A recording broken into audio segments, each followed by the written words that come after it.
विदेशबाट आएको पढेर बिएड फर्स्ट सेमिस्टरमा अध्ययन हामी दुई छात्राहरू पढेर अब घर जान लागेको हामी यताको बाटो भएर आएको छौँ उता अलि गर्मी हुन्छ बजारतिर गर्मी धेरै भएको कारणले यता शीतल तर्फबाट आएर हामी जान लागेको है हेर्नु लगाए मेरो फेसमा धेरै दागहरू आएको थियो इनले औषधि दिएर मेरो फेस सन्चो भएको छ डक्टरलाई धेरै धेरै धन्यवाद भन्न चाहन्छु अनि लास्ट स्याड आज स्याड छु के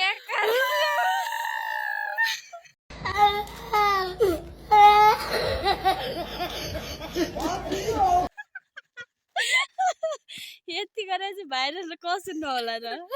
एकदम स्याड छ मेरो बोयफ्रेन्ड मर्यो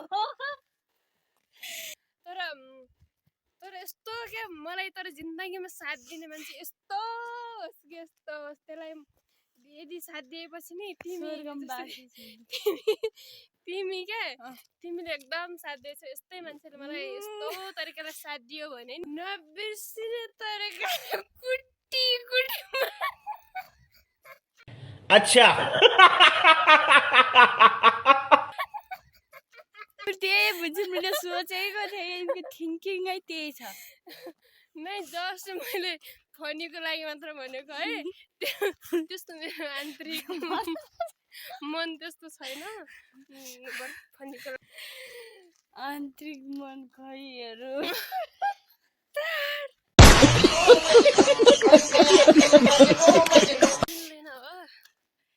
गाइस और क्या बोल्नु अब हाम्रो भ्लग भ्लग भयो आज यति नै भयो पहिलो दिनको खासै राम्रो त छैन बोल्न त रहर लाग्छ कि बनाउन रहर लाग्छ बट बोल्न आउँदैन अब नआए पनि थोरै प्रयासहरू गऱ्यौँ ओके गाइज हामी अब पुग्नै लाग्यो by by Take care. Have a safe journey.